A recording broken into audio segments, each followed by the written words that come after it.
You've been single for years now, and everyone has a theory about why. You're too picky. You're not putting yourself out there. You have commitment issues. You're married to your career. But here's what's actually happening. Your nervous system is running a program you didn't install, and it's designed to keep you alone, not because you're broken. Because at some point, closeness meant danger. Maybe your parents' love came with conditions. Maybe it disappeared without warning. Maybe you watched someone you loved become a stranger overnight. So your brain made a decision: never again. It built a fortress. And now, every time someone gets close, alarms go off.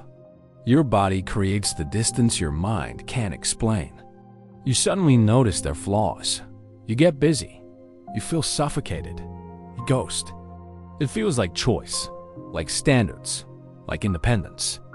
But it's a safety protocol. Here's the part that'll mess you up. People who are good at relationships aren't better than you. They just have a nervous system that learned closeness equals safety. Yours learned the opposite. They're not more lovable. They're not less damaged. They're not doing something you're missing. They just got different programming. Your brain is doing exactly what it's supposed to do. It's protecting you from what hurt you before. The problem? It can't tell the difference between then and now. It treats every potential partner like a threat assessment. Every text message gets analyzed. Every vulnerability feels like handing someone a loaded gun. So you do what feels safe. You keep them at a distance. You date people you're not that into. You fall for people who are unavailable. You create escape routes before the first date even ends. And then you blame yourself for it. You think you're self-sabotaging. You think you're afraid of commitment. You think you're damaged goods. But you're not sabotaging anything. You're surviving. Your nervous system is doing exactly what it was trained to do: protect you from the pain of attachment. Because somewhere along the way, you learned that people leave, that love is conditional, that closeness equals control or chaos or abandonment. So staying single isn't a failure. It's a feature your brain installed to keep you breathing. The people who judge you for being single, they have no idea what your nervous system survived to keep you safe. They don't know that they're just put yourself out there. Advice sounds like, just disarm your security system.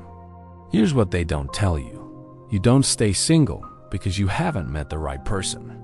You stay single because your brain vetoes everyone before they get close enough to hurt you. It's not pickiness. It's pattern recognition. Your system sees red flags that aren't even there. It creates problems to solve, so you have a reason to leave. And the wildest part? You might not even want to be single. You might crave partnership. You might watch couples and feel that ache in your chest. But wanting it and allowing it are two different nervous system states. Your conscious mind says yes. Your subconscious says absolutely not. And here's where it gets really twisted. You probably have a type, but your type isn't actually what you want. It's what feels familiar. You're attracted to emotionally unavailable people because unavailability feels like home. You chase people who can't fully show up because that's the love language you learned. Your nervous system doesn't seek what's healthy. It seeks what's recognizable. So you keep picking the same person in different bodies. And then you wonder why it never works out. It's not bad luck. It's not coincidence. It's your system trying to resolve an old wound by recreating it. Like your brain thinks, maybe this time I can make them stay. Maybe this time I can earn unconditional love. But you can't heal an old injury by reopening it. You can't fix childhood abandonment by dating someone who abandons you. That's not growth. That's repetition compulsion. And it keeps you stuck in the same cycle. So what do? You don't fix yourself. You're not broken. You update the software. You teach your nervous system that closeness doesn't equal danger anymore. That you're not that kid waiting for love to be ripped away. That staying doesn't mean losing yourself. That vulnerability isn't weakness. It's the price of connection. And that price? It's worth paying. Not because you need someone to complete you, but because you deserve to experience love without your alarm system screaming. You deserve to let someone in without feeling like you're betraying yourself. You deserve relationships where your guard can come down. The work isn't about forcing yourself to date more. It's about showing your nervous system proof that it's safe now. Small doses, tiny risks, building evidence that closeness won't destroy you. It's slow. It's uncomfortable. It's the opposite of a quick fix. Start with friendships. Practice being seen. Practice not running when someone cares about you. Notice when the alarms go off. Don't judge them. Just observe. Your body is trying to protect you. Thank it. Then remind it. That was then. This is now. Find people who are secure, not perfect, just consistent. Let them show up for you in small ways. Notice that the world doesn't end. Build new evidence, new memories, new associations. Closeness can equal safety.